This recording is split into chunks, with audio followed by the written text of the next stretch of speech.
I know. Kelly, I've done a lot of panels. I can't drink all day. I'm not that good. Yeah. I'm supposed to be climbing before we drink beer, so.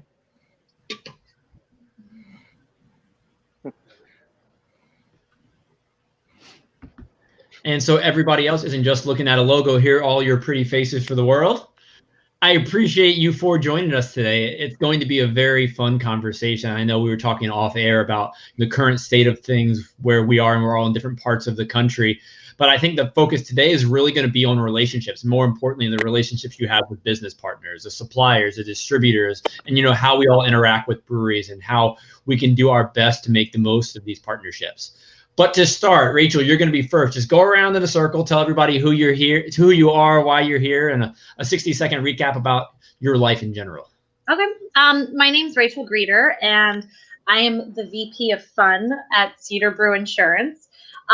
So I handle startup breweries to very large breweries insurance policies from New Jersey to California and everywhere in between. Prior to that, I was with Sam Adams for 7 years. And then prior to that, I was a bartender, manager, front of the house, back of the house. I've been in the alcohol industry in some fashion for the past 20 years. And I'm based out of New Jersey. Well, thanks for being here, Rachel. On to you, Randy. My name is Randy Griggs. I am currently the National Marketing Manager for 21st Amendment Brewery based out of San Francisco. Prior to joining the brewery, I worked for Northern California's largest Miller Coors distributor, overseeing their entire craft portfolio and ensuring that our craft portfolio was on the minds of our sales team and doing training. I'm beer judge, Cicerone. I've been in the beer industry since I was 21. Well, welcome, Randy. And Kelly, we have two of you. I'm not sure which of you is the correct one, so I've got you both there. There we go. JoAnne, always a pleasure to talk to you. So it's kind of nice to be on a panel with people that have been around the industry for a while. I'm not going to lie, because I too have been around since 1991. I am currently with White Labs as the head of business development. So really overseeing international, our marketing, our education, kind of what we're talking about, right? Like making sure, how do we build those relationships? Prior to this stint at White Labs, I actually left the industry for a little while and worked in biotech. So fermentation on the biotech side. So it's been really fun to watch the Moderna vaccine come about with my old employer on Lonza for COVID. But then I was with White Labs before that. And prior to that, I was the marketing director at the BA. And when I was back on the East Coast, few breweries that no longer exist that got my start in. So it's nice to be on this panel, and I look forward to hopefully having a little bit of fun with it. But I'm curious to see some of the questions that we're going to get. No, this is definitely going to be fun. And we're going to start pretty easy. But Rachel, I want to kind of go with a personal question for you before we begin. Insurance, not often the sexiest of topics when it comes to the craft beer industry. No, but you chose to start a company that involves insurance and just breweries, correct? You only work with breweries, or do you have other customers as well? I do. So Milena, my childhood friend, actually started this whole side of things. So CedarBrew has been around like somewhere around like six-ish years. I came on in 2015. So it's been over 5 years now. And really where it came from is her family has an insurance agency here in Flemington. And she started in like 2013, 2014, really getting into the industry and loving craft beer and going to our local breweries and talking to them about insurance, because she had been an agent herself for so long. And as she's talking to them, she's like, talk about your insurance, what's going on with it. And obviously at that time, nobody really knew what an insurance policy for a brewery should look like. And when she got her hands on one, she really dissected it and found, oh my God, these people don't have anything, that if, God forbid, they had to recall something, there was a spoilage issue, there's a contamination issue, things were not properly covered. So bringing me into the mix after having a long career with Sam Adams, and really, in 2009 when I started, like there were barely any women on the sales force, and craft beer was like Jack's Pumpkin Ale. Like that was the last thing I remember serving at one of the last bars I bartended at. And so when I started to get involved with it, it was just breweries. And then it started to kind of evolve into kombucha breweries. We insure a ton of kombucha brewers, and a lot of people I talk to will talk to another agent and come back to me, and they're like, they don't know what I'm talking about. They have no idea what I'm doing. We have some wineries and distilleries, but beer is very near and dear to my heart. So that's probably the biggest part of my portfolio. But that's kind of it in a nutshell.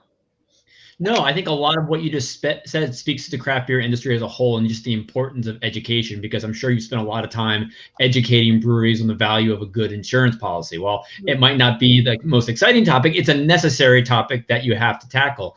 And I think for each of you, the educational role is very, very important in all you do. How do you educate potential partners? Rachel, whether it's an insurance client, or Randy, whether it's a distributor or just merely your sales reps, how do you use education to make your life easier and build these relationships? Well, I can tell you for the brewery, education is such a huge part of, like you said, with the distributor. I spent a lot of time at the distributor, and it's really tough to get your messaging not only through your own sales team, but through your distributor sales team to a retailer and then to a consumer. And that is a long line of playing operator to tell a story that's, intrinsic to your messaging, the way you want it told, and what you think is important about your brand, and how you believe you differentiate yourself from other breweries. So having that opportunity to, first find distributors that you can, find a way to determine that they actually do put their money where their mouth is, where they do allow you access to their sales team, that you can get in front of a GSM, a general sales meeting, and imbue your messaging, into their vocabulary, and have them, care. Obviously, before COVID, one of the major things that breweries love to do is try and invite as many of those salespeople to the brewery as possible, where you can really kind of get that story, get them excited about the brand. You get more sales from a distributor or sales rep through just anecdotal, them sharing, did you hear they did this, or they're, I'm so excited about this project that they're working on. And those are the types of sales that I think craft retailers really buy into, more so than the stats of the package, or unless you're talking grocery chains, they're not necessarily looking at the IRI trends or anything like that. They care about a genuine story. And so getting in front of those people, sharing with them the whys of what you're doing is very important to us in sharing and building our brand. But, Randy, I was going to say, I just think it's such a good point around genuine, right? Like, they want to be able to make a human connection with you. And so, yeah, as a supplier, I like it as a supplier, right? Everybody wants a good quality product at the best price with that support on the back end, right? Like, yep. Rachel, to your point, right? Kombucha brewers are so excited because you actually understand what kombucha is, yep. The organisms and everything, right? But then, beyond that, in order to take that relationship to the next level, you've got to make that connection, which obviously the last 9 months have made it hard for everybody. Absolutely. Right? But so you have to continue to tell that story and make sure that you're making it personal for them on top of being genuine. Absolutely. Yeah. And it's, it's also the fact that there's a lot, there's some competition out there as far as other insurance agents that, I like to say they like to collect breweries like they are collecting baseball cards, because when I get my hands on that policy, I'm like, wow, your agent doesn't fully understand exactly what you're doing, whether it's a winery, a distillery, a kombucha brewer, or an actual craft brewer. And, I think it goes a long way, because I don't think I've ever met anybody in this industry that comes from 12 years of bartending, working in a restaurant and a bar, 7 years of working for one of the largest breweries in the country, if not world at this point. Well, craft.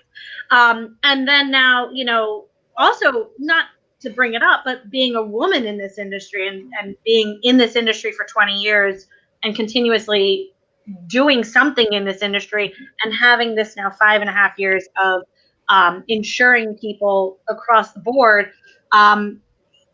There's nobody else like me out there. I know that. But it helps, when my clients and I'm talking with them, they know that my history has been in this industry and I'm educated, to be able to sell them an insurance policy that I know that they need.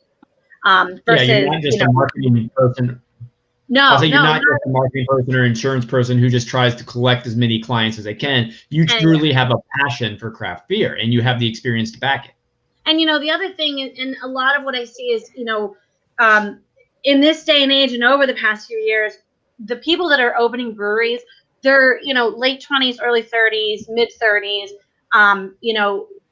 and I've seen it is that they're, talking to mom and dad and they're like, I need a lawyer, I need an accountant, I need a graphic designer, I need an insurance agent. And then when it comes to insurance, it's, hey, use Joe from State Farm or Jake from State Farm. He's been insuring our home for 35 years. That's not right. I mean, there's no ways around it.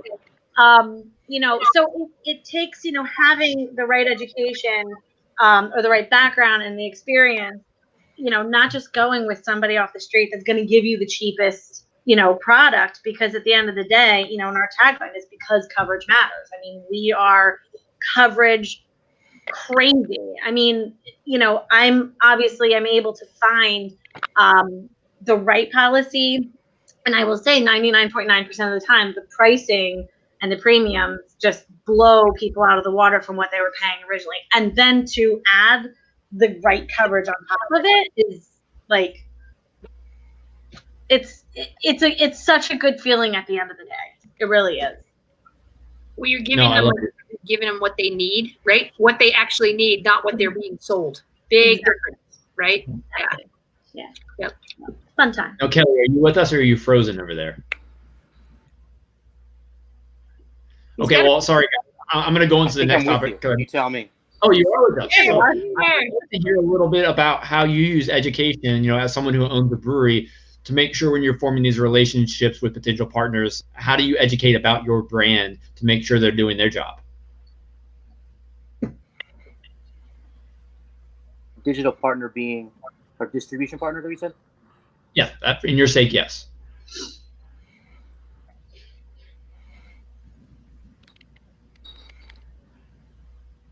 So for me, the education, I looked at what they had said. And so the education part goes, obviously there needs to be a story. But what I've found with most of the partners that we deal with, basically being a brewery that had slow volume products for years and then figured out some high volume products shortly after, I learned very, very quickly that what they really want to know ultimately is that you're passionate about what you do, but that you can make them money. And so whether it's a distribution partner or a retail partner, it's all about how your product is streamlined to have the correct margin at the correct time, the correct supply chain, and of course the marketing dollars behind it or the sampling product behind it. And more than anything, that has been the biggest difference for what worked for us. No, thanks for sharing that. Now, I want to kind of dive a little bit deeper in what we look into for potential partners. We've talked a lot about, just making sure you have a partner who understands the educational components of what you're selling or what service you're offering. We've also talked a little bit about, just being genuine. What are some other pre-qualifiers when you're looking for a service? Rachel, when a brewery is looking for, an insurance provider, or Kelly, you're looking for a distributor, or Randy, you're looking for new accounts, or JoAnne, you're looking for people to purchase your products or services. What are some of the most important things to you to look for in a potential company to work with? I'll jump in, and I think the first thing is just, and Rachel's kind of already touched on it, and Randy did too, and even Kelly, like, you need alignment, right? The first thing is just, not are you buying what I'm selling, but do you understand what I'm selling? Do we have, if we're talking, we can talk yeast, right? Are we talking the same pitch rate? Are we talking the same type of flavor profile? Do we understand, fundamentally, do the companies have a similar philosophy or a similar approach, right? And specifically when we look for distributors, a lot of times in this industry, and it's like, oh, we'll sell White Labs. We're not another commodity product. We have to make sure, do you know how to store us? Do you understand how to give that technical support? Yeah. all the time in our inbox a lot. I want to be a distributor, right? I want to be a distributor. And again, we have very few. And when we do have those distributors, there is a reason, there is an alignment, whether it be a customs purpose, whether it's, for an ease to go to market because they can store. So, but I say, it all fundamentally comes back to you're sitting across the table, their personality, the genuine comes through, and there's an alignment and a philosophy, in where these companies would go together when they're doing business. I got to jump in because I see a lot of this in the past number of years, kind of the same thing, but a little bit different in that for us, it's, I prospect all the time, or I get word of mouth, like, hey, CedarBrew did such a great job for our policy. They were able to save this. They were able to do this. But you do get, it happens very few times, but you get somebody that'll just throw it right out there, like, hey, I'm looking to save money and cut corners. Can you help me? I'm like, no. Because at the end of the day, ethics, you take a code of ethics if you get your insurance license.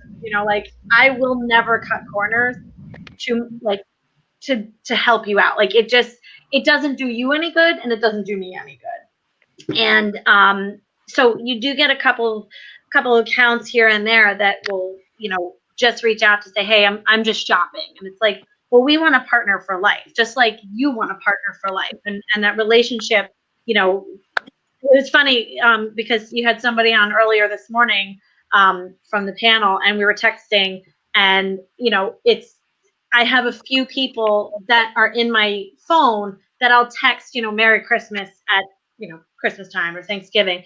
And it's,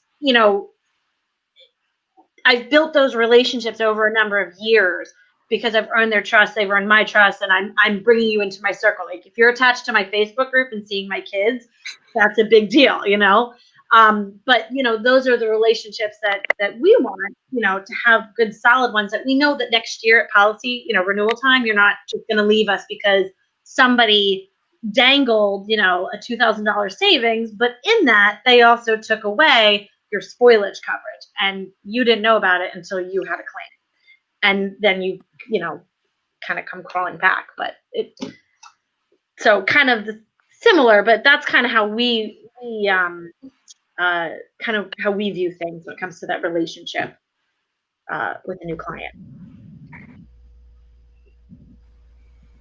That's Randy. Go ahead.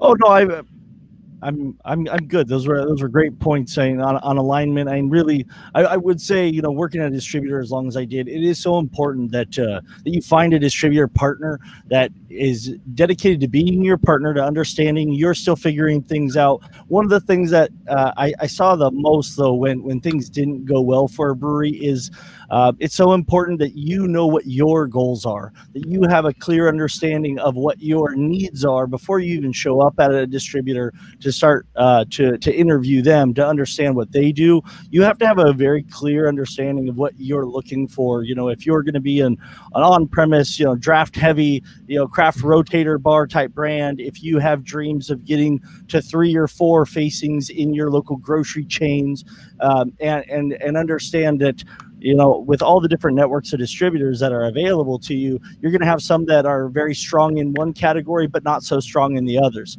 And so, understanding where you need them to be strong, and then come up with solutions on your side to make up for their weaknesses. And at the end of the day, you look at it and say, is that a scenario that works for me to build the brand that I think we're capable of? So I'd say, just understanding yourself and know everyone's going to have pros and cons. Everyone's going to have strengths and weaknesses, and you just have to be aware of that and come up with those solutions to compensate. No, Randy, great points there. Now, how do you best communicate your needs with potential partners? Is it, all vocal? Is it you have written pamphlets you give out? Or what's the methods you take to make sure they understand exactly what you're looking for in a potential, relationship? Well, that's definitely one of the things that I think is the most important thing between a brewery and a distributor is clear goals. documented expectations with metrics, with regular reporting, with regular trackability, with open lines of communication saying, what is our world? I needed a target list for each of your reps, and we need to have an agreed upon penetration and saturation into that list. If it's the first 50%, we want to be in 50% of, these accounts by May 1st. And then don't wait until May 2nd to let everybody know how it ended up, and follow up on February 1st and March 1st and April 1st, and ensure that everybody understands what the goal is, what the agreement was, and are you or are you not on track to meet those goals. No, that's fantastic insight. No, Kelly, I know you wrote a book on all your experiences as a brewery owner, which is quite humorous. When you look for a distributor partner, because I know you've had some bad ones, we'll get to that later on. What do you look for in a good partner?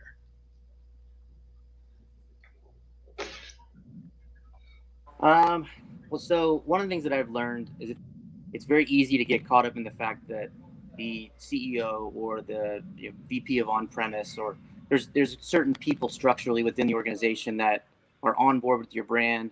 Conceptually, they're on board with your brand, but over a 3 to 5, hopefully 10-year partnership, those people tend to not be there. And so I've done entirely too many times where the trusting the right person ends up being the wrong person.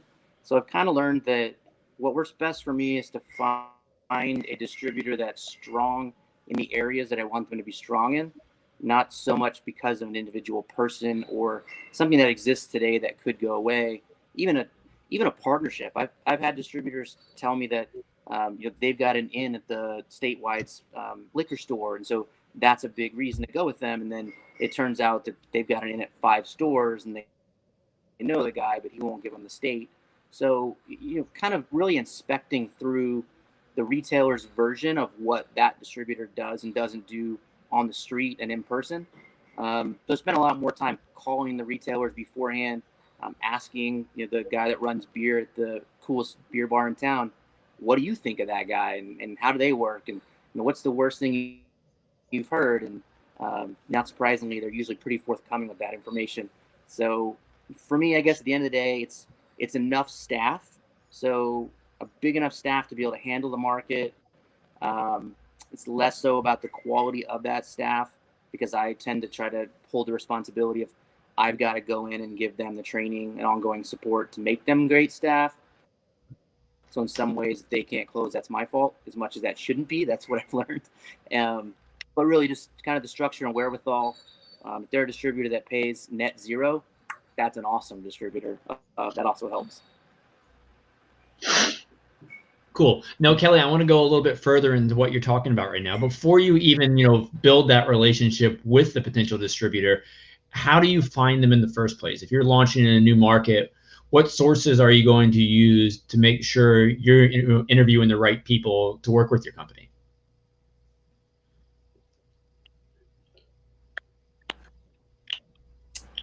The best source that I've come up with is to look up, I'm sorry.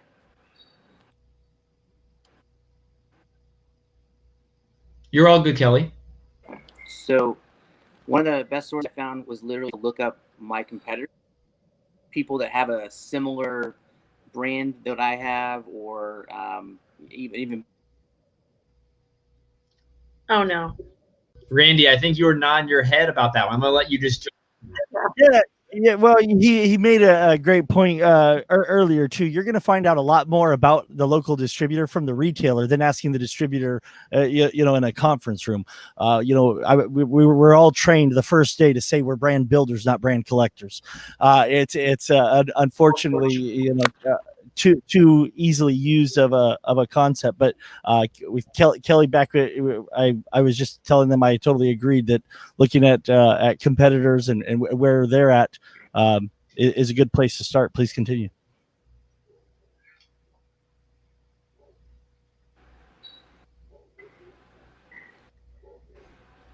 I think Kelly might have a little trouble with signal right now. Kelly, perhaps a refresh might be valuable.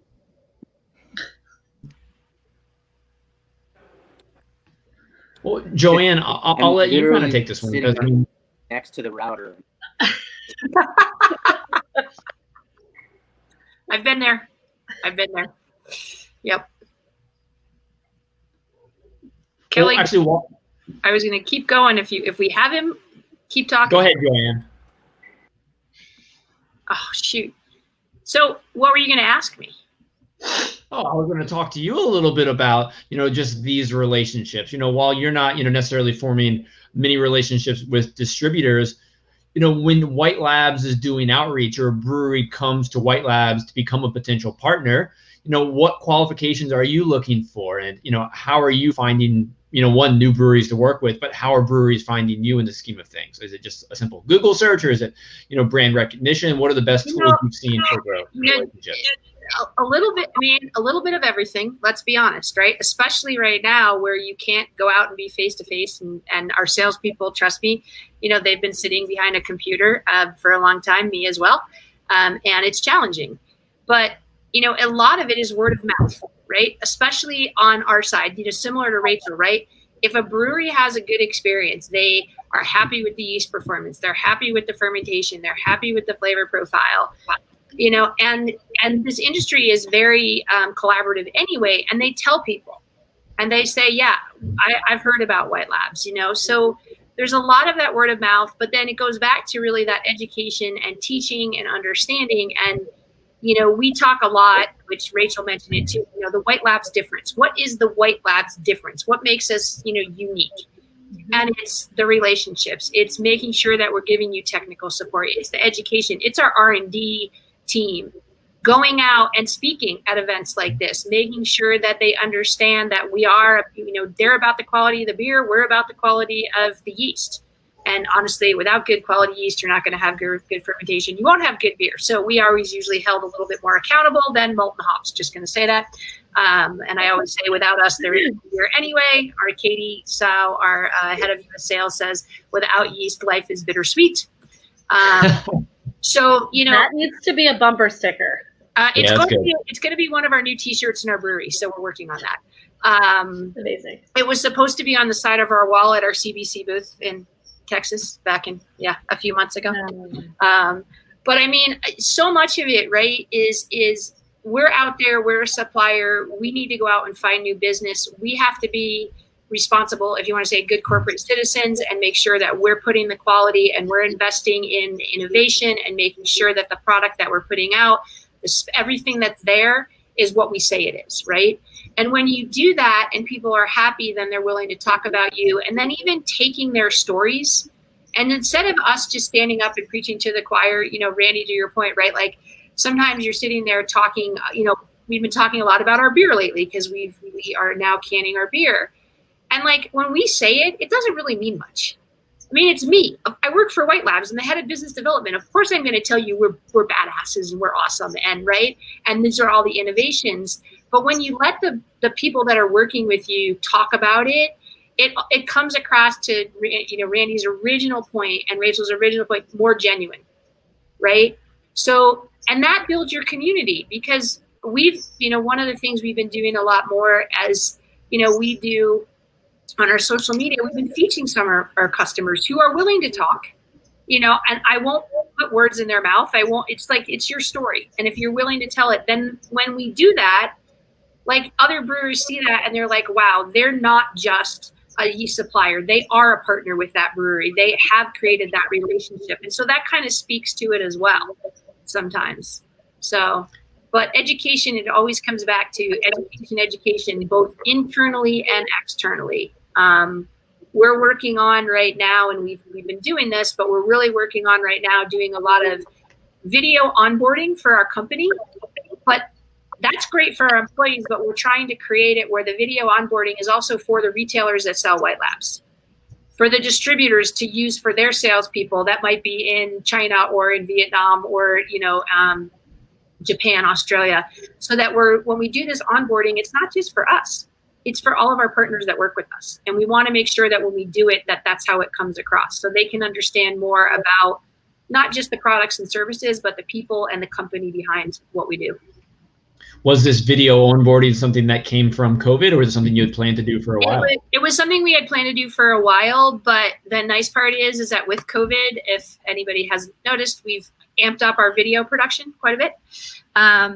And we have a new YouTube channel and stuff. And so we've actually, with COVID, invested in a lot of the equipment, like you, Randy, a lot of the equipment needed to create better videos and create better engagement that way. And so the quality of the product, I will just say, post-COVID is going to be considerably better than what it would have been pre-COVID.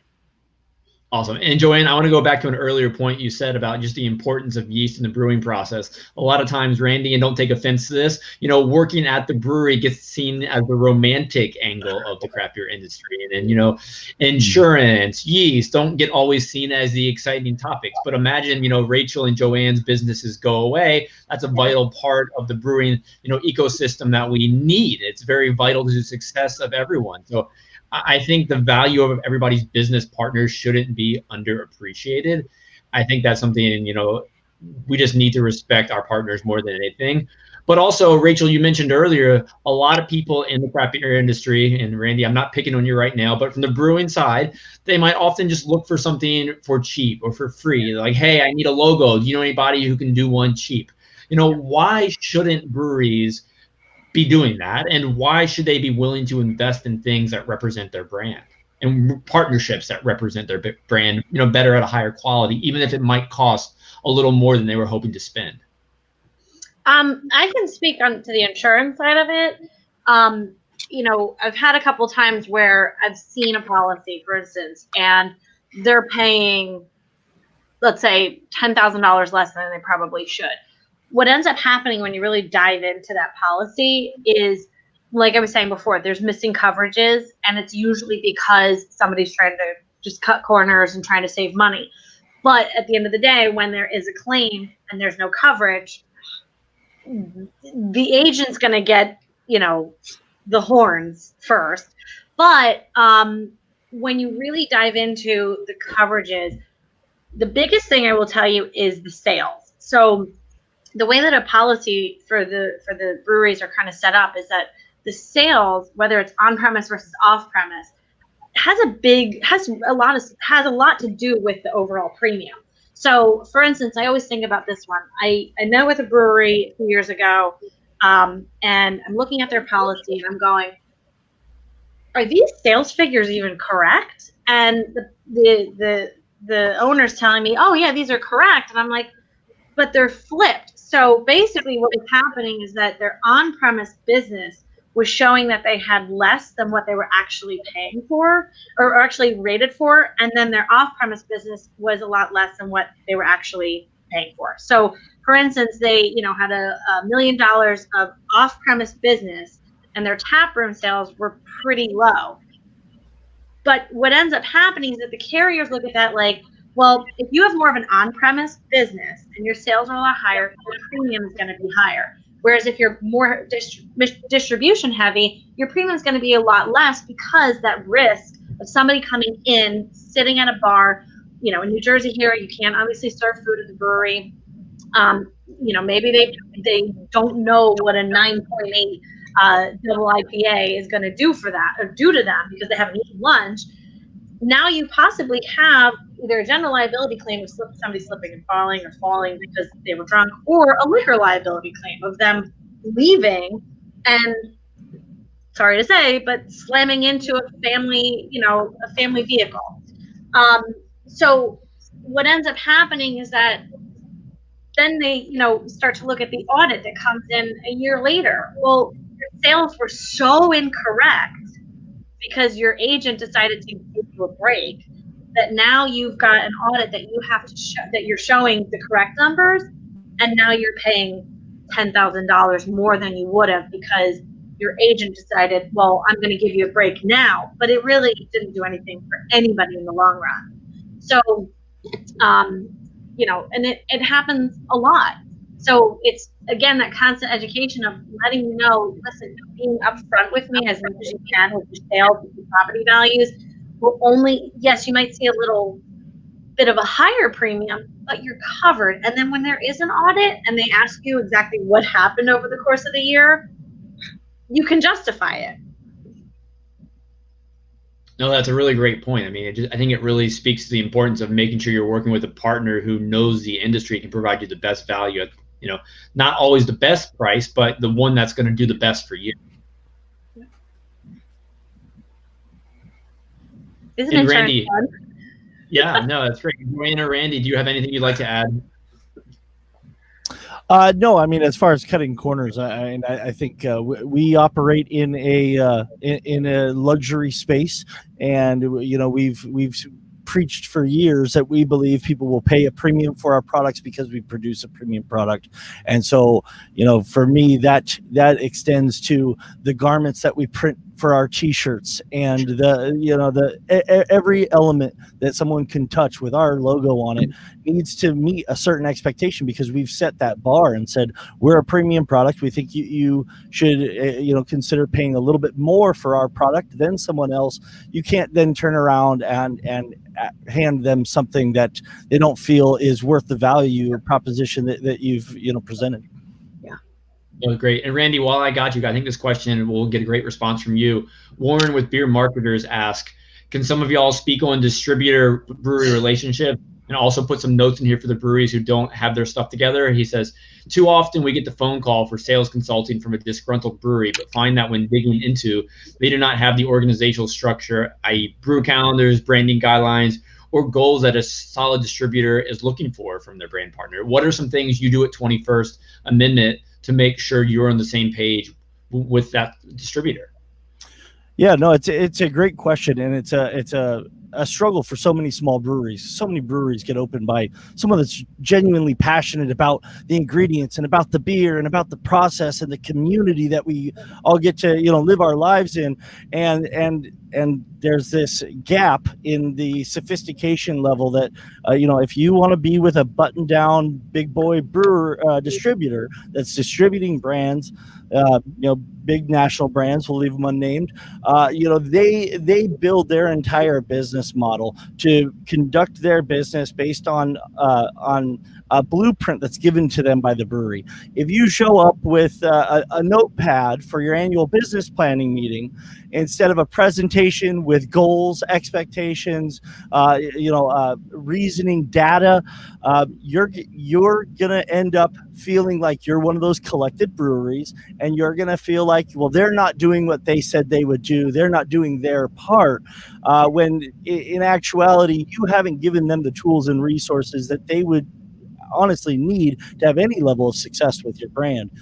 So find someone that can coach you through putting together an annual business plan would be the first thing I would tell you. A distributor builds their entire annual their projections for the year, their plans, their incentive schedule, everything all stems from the all-important annual business planning season, as we refer to it, that basically happens in the third quarter of every year. Show up with some asks, and reach out to your brand manager or your sales manager and get some information from them so that you're asking for the right thing. Don't go into a market that has 1,000 craft accounts and ask for 5,000 placements. You have to illustrate that you have some sense of what your potential in that market is. And so ask for benchmarking metrics. What are other breweries my size doing? What breweries are you excited about in your market? What are they doing that it gets your guys pumped up, and what are their levels of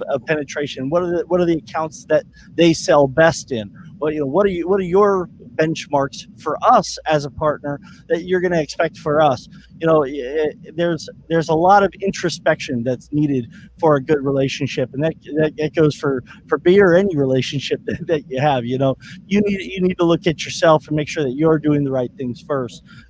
So having someone on the team that knows how to build that knows how to read reports, and I'm a data nerd. I love numbers, but what's really important, I see a lot of people put up eye charts, and what's impactful is data analysis. If you can look at data and draw conclusions that are actionable and say, based on these numbers, I think I can identify an opportunity here, and then put together a strategy to go and leverage that opportunity for your brand. You go in with a mentality like that, at the very least, even if you don't have all the data or you don't have all the solutions. If you go in with that mentality and ask a distributor, hey, what could I do to actually leverage this opportunity based on the reports you sent me? And at least now you're speaking in the same kind of cadence and the same vocabulary that they're used to. And so, try and behave as though they're programmed to behave that way because of the bigger brands. And so, the quicker small craft breweries figure out it's on us to, step it up and figure out that gap, the more happy you're going to be with your distributor in the end. Man, Randy, I love your passion. Yeah, that was fantastic. So good. Well, thank you. Like a quarter way through that, your energy level just went through the roof. We're like just listening at the edge of our seats. Yeah. I do. I am pretty passionate about what I do. I do love this industry. I'll tell you. We're not worthy. No, I absolutely love it. That's why we're here today. So to kind of ask one question. I was going to say, I absolutely love what you're saying, because it's like, again, it goes back to like when we started this conversation, right? Alignment. And if especially right now, right, we all know that for a lot of the small breweries, they started canning, they're trying to get their distribution out there, and they're just running. And part of it is making that alignment. Sometimes you do have to be a chameleon. You have to sit down, slow down, understand the situation you're putting yourself in, and and understand that viewpoint of who's sitting across the table. And that means sometimes being a little humble and kind of swallowing your pride. Like, yeah, you might think you have the best beer, but how many other brands do they have that have similar styles? How many other brands do they have? And like I said, it's hard right now because a lot of what's been happening in the industry was reactionary, right? And people have shifted on a dime. I was, everything was draft, and now I'm going to do canning, and now I'm going to do, and I got to figure out ways to get it. And they're just trying to get it out there. And like I said, sometimes it's always good to slow down in order to speed up. And by the way, that also works in yeast production. That's why I think all the philosophies we're talking about kind of go around for all of us. And, I want to go to another question we have in the comments right now, because while the question is based for the distributor angle, I think it really applies to JoAnne and Rachel as well. And it's from Julie Rhodes, and she goes, with the health crisis causing SKU rationalization across the board in the buyer and distributor level, can the panel suggest how suppliers, the breweries, cider houses, etc., can better arm their outside sales team to face our current and future market conditions? And I think this applies to everybody because we're all engaging differently these days. So how would you tackle that question? I mean, strictly from, if you want to say industry supplier to the brewery, I mean, obviously we've had to adapt everything we're doing, right? It was all face-to-face. Now we're not. So do they have the right technology for Zoom meeting? Do they have the right digital, video production, whatever it is, to educate people, to be able to outreach, and making sure that the tools that we're providing to our salespeople are actually helping them make a sale when they can't be face-to-face. I mean, fundamentally, that has been like one of our biggest things, and will continue to be, right?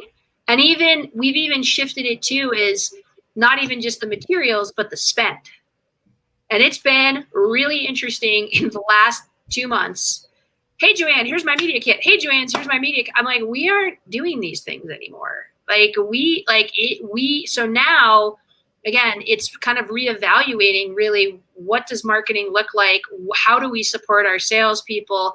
How do we support the industry, advertise, everything else? So we've really kind of, again, taken a real step back and made sure that when we are doing something, that it actually is creating value for the company. I think for my clients, because everyone obviously has changed over from, selling your beer in the on-premise. Now everything's obviously shifted towards the canning and the crowlers. On the insurance side, it's also big deliveries now, and a lot of the times what we're finding is people are delivering and they're using their employees, and they don't have auto insurance. I always feel like a Debbie Downer when I say these things like this, but at the end of the day, it's, hey, if you don't tell me that you've shifted everything, like you said, like on drop of a dime, or you've got to let me know, like, what's going on. Like, are your employees, first of all, are they covered? Do we have your workers' comp, or do you even have a workers' comp policy in place? Secondly, what company or what vehicle are they using if they're home delivering? We've got a lot of guys around here that are, from all the way up in Bergen County, delivering all the way down to either Monmouth or Ocean or Hunterdon County. It's quite a drive. Accidents happen. So it's, letting us know what's going on. You're shifting your business, from people coming to you and buying a crowler or buying a 4-pack to now you home delivering. So that's a big, big thing. The other thing is if you started to offer something else, like whereas you were just brewing beer, now you're selling food. Well, that's a whole nother exposure. And if that's not covered, if those sales aren't covered and that new piece of equipment isn't covered and we don't know, and you just picked it up, it's letting us know too, because we have so many clients.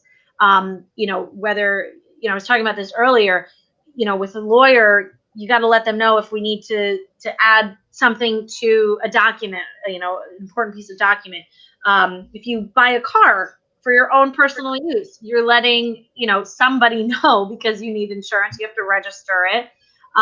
So it's, having the breweries where they're shifting all of this, they've got to kind of let their suppliers know and their partners, like your lawyers, your accountants, your insurance agents, know what's going on. Because if there is an auto accident, who's covering it? Where's that coverage, coming from, if there's any coverage there? Yeah, I think everything you're speaking to, Rachel, is just the value and importance of communication between partners in the industry. Because if you don't know their needs, you can't help them correctly. And it works both ways, whether you're the brewery, the supplier, or the supplier brewery. You need to communicate what you're looking for. That's definitely very important. Now, speaking of communication, I was going to say, because even on the sales side, even though with everything's changed, and speaking to the workers' comp again, just really quick, you said something made me remind me.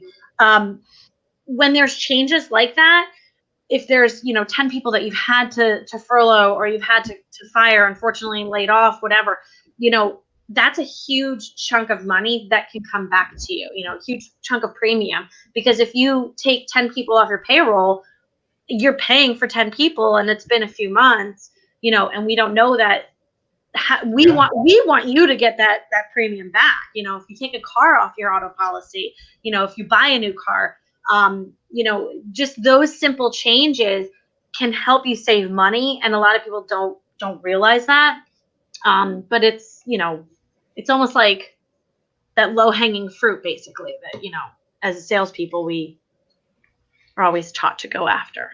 There's low hanging. Well, you're talking a lot about trust a moment ago, and I think trust is obviously a vital part of any relationship. And JoAnne, I kind of want to change the conversation topic for a sec. White Labs has done such a good job with your video content through all of this. I've been really impressed with the pivots you've made during the pandemic. And now I want to kind of talk about, how has the supplier's role or distributor's role in relationship changed during the pandemic with regard to the content and communication that you're putting out there? Do you feel you started putting out more educational content because you had to, or you wanted to, or, how has your approach to maintaining these relationships with your partners changed? And Randy, I'd love to hear on your perspective, how your relationship with the distributors has changed through all of this and your other partners. Don't forget to unmute yourself. See, I put it on now. I was like, and it's quiet too. Fundamentally, we've always been about education, but for us, White Labs has always kind of been known as the party fun company, right? And like we missed being in front of people. We made 25th anniversary belt buckles for San Antonio. I was so excited. I had a party booked at the Alamo. We love making those connections, and we can't do it, right? And so out of that creativity, excitement, and passion, I told my staff, I'm like, we have to find ways of actually engaging with people. And so education fundamentally is who we are.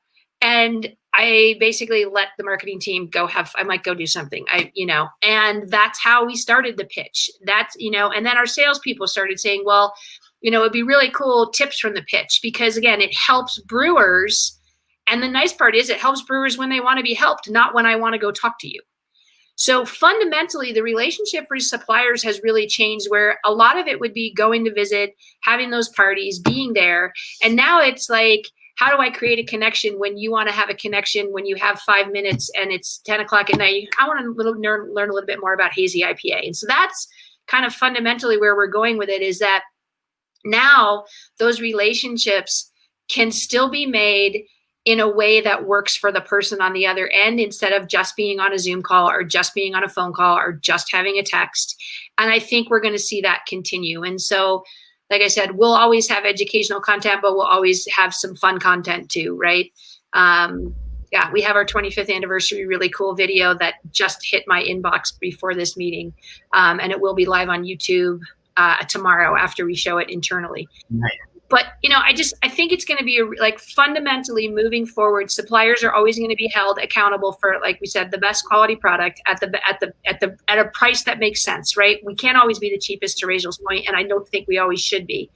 And that we're supporting it technically, and we're here for you to make sure that the beer that you put out, that everything that we've offered you helps you put that high quality beer and that high quality experience for the people drinking your beer, But now we also have to make sure that we're doing it on your terms, which means that it doesn't work for when I want to walk into your brewery, when I finally can go in and visit you again, or when I want to have that phone call, that it can work when you have the chance to be able to create that relationship. So. No, that's great from the educational standpoint, but looking at the communication standpoint, how have you maintained communication with a lot of the breweries you provide for? Have you been doing like check-in text, phone calls, or what are the ways you've maintained that personal aspect?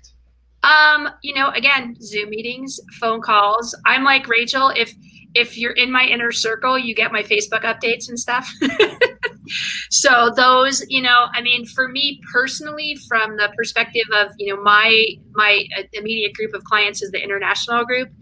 And so we've actually done a couple really funny, like Zoom happy hours across 10 time zones kind of thing. And so just that, right? And then I make sure that again, I'll send an email, at night, because I know that it's the time zone when somebody from Australia or Japan might be working. And then all of a sudden they'll text me or email me back, and then we can have a phone conversation. But at the end of the day, what I love the most is I can text you, I can email you. That's great. I also WeChat and WhatsApp. I have my own handles. But I love picking up the phone. Absolutely love picking up the phone. It is so fun when WeChat goes off, and you tell the person, I'm on the other, and then all of a sudden I'm sitting there having a WeChat with a Chinese brewer. And what's been happening in China? What's going on? Sort of what we did at the beginning of this call, right? Not even talking about beer, just talking about how have you been doing? How's everything going? Are you still okay? Right? And I think that part of this industry and those relationships, you have to take the time and make sure that you're fostering them however you can. And in COVID, it's adapted over time. And I don't mean to be short, but I do need to go. So on that, thank you for the opportunity. JoAnne, it's always a pleasure having you. Yeah, if anybody has any questions that's on the comments or that watched, you guys know how to find me either through the group or at White Labs. Yeah. And thanks, you guys. Everybody have a wonderful holiday. And I look forward to next year at some point getting to do this in person. We're going to share a beer soon, JoAnne. I Thank you again for being here. Yeah. Thanks, guys. Bye. Okay. Bye, JoAnne. And a little shout out to JoAnne. No matter what hour I email JoAnne, she responds back near immediately. It's super impressive, and she's great with checking in. So her and White Labs have been doing great things during the pandemic. But now I've got you two here still, so I'd love to continue the conversation. How have you maintained these relationships with your partners, during the pandemic? Well, so I'll tell you that we just kicked off a newsletter that's going out to our distributors. Come the new year, we're going to try and put together a consumer newsletter. One of the things that we're really focused on, the question that came through with, there has been an absolute bottleneck at access to market through distributors, through retailers. Everyone's very gun shy about bringing in new products, adding new SKUs to their portfolio, whether you're talking about a retailer or a distributor. And so creating more of a pull through where we're communicating directly to our consumers is something that we're raising into a much higher priority for how we do things. We're distributed in 30 states plus Washington, D.C. So we've been very dependent on a sales force that unfortunately is no longer the size and strength that it was pre-COVID, and a distributor network that has also met all these limitations of closures and everything else. So creating demand for the beer from the consumer directly is a high priority for us. We're haven't pivoted as quickly as White Labs, but looking to start our YouTube channel and start doing more content of our owners, of our team. I think right now, people, again, I go back to the word genuine a lot. People want to peek behind the curtain. They don't want to just see you're a big brewery with fancy packaging. They want to know what's going on. I think they want to hear about the trials and tribulations that we're all facing. Get that sense that we're all real people, and I think that's going to create again that emotional connection. I'm just like, yeah, I like those guys, I like what they're doing. They've got some fun programs going on, and I want to use my consumer dollars to support businesses I believe in. I believe in their ethos, their philosophies, and so spreading that kind of sentiment through genuine communication is what we're going to be focused on. So Randy, you made a really interesting point that 21st Amendment's going directly to the consumer, versus sales team that you used to have to try to drum up new sales. How do you anticipate that will change following the pandemic, where maybe you're able to, have your sales force a little bit more active? Will you still go directly to the consumer with the efforts you guys have pulled out, through the pandemic, or how is that going to change your approach looking forward? Well, yeah, hopefully, on paper, we should be stronger and better than we were coming into this, because we will go back to a stronger sales force. We will build that team back up to its previous size and strength. And hopefully we're going to learn and develop some new channels to directly communicate to consumers. I think there's going to be a lot of positives that come from this period of time that we've been forced into these things. What do they say? Necessity is the mother of creation. I think we're going to end up having these channels that will continue to foster and continue to grow, while also trying to get back to some of the strengths that we had previously. No, I love your focus. Now, do we expect 21st Amendment to have a TikTok start tomorrow? I actually had to look in. I downloaded it recently to learn more about it, but with me at the helm, it might be a little while. Because I got to tell you, Rachel's been killing an insurance TikTok channel there. She's been killing it.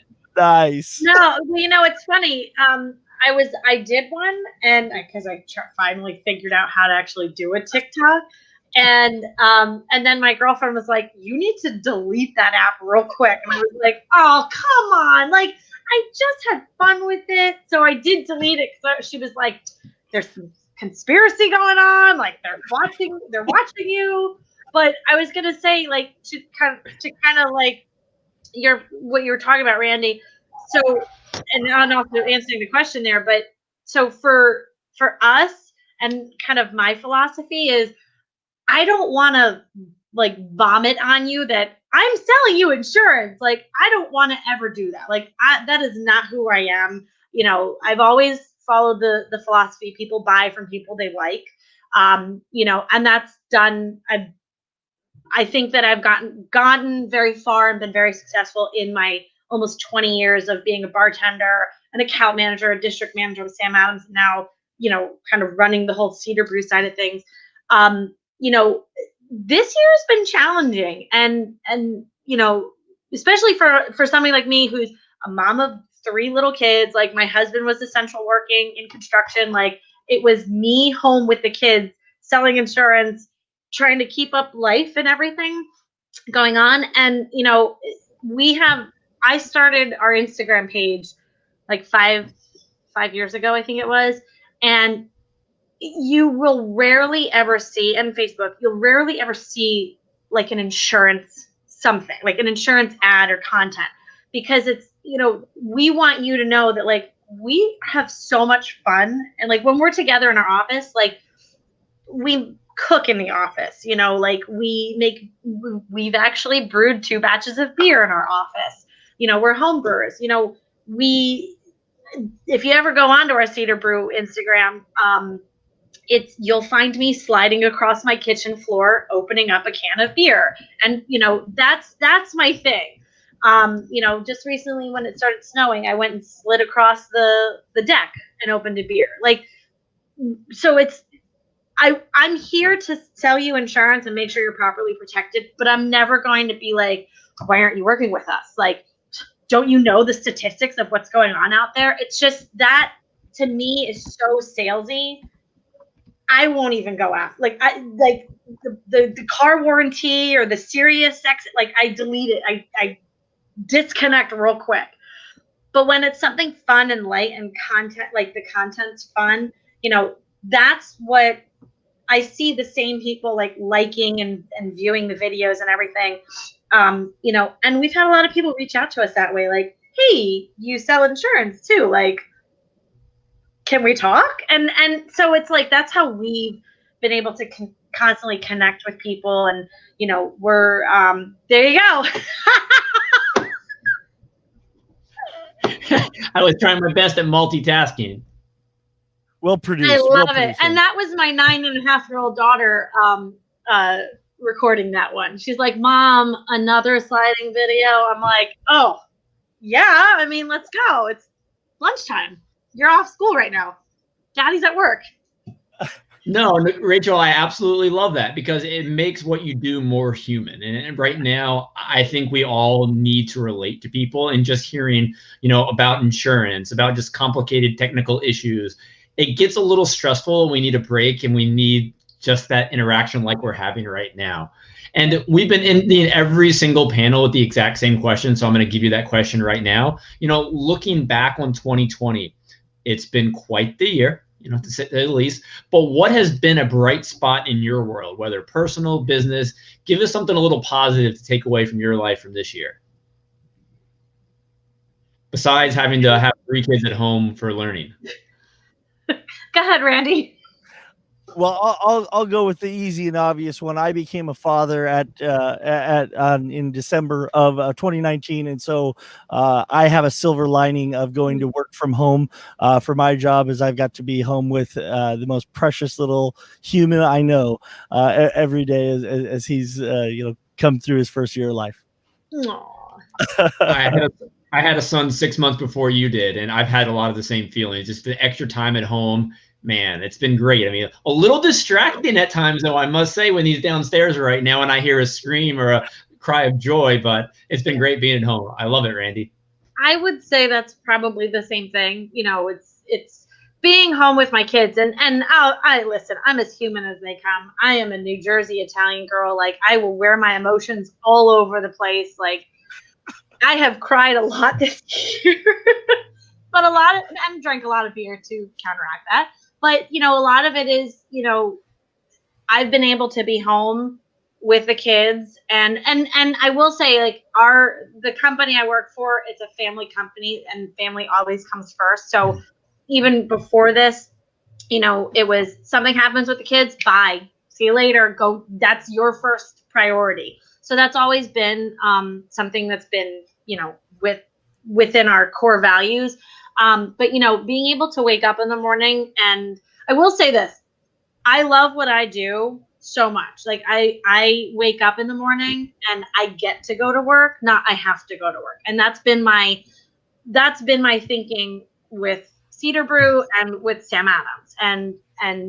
But being able to wake up and get everybody ready and then start my work day and work around their schedules has been great, because, even in this day and age now, you have the essential workers that have to ship their kids off to a daycare or a babysitter, and they have to go work 12, 15 hours. That's like, I couldn't even imagine. And my heart just goes out to, those parents that have to do that. We're lucky enough that we're able to be home and watch our kids grow. And, when they start screaming and crying, we can just go and comfort them.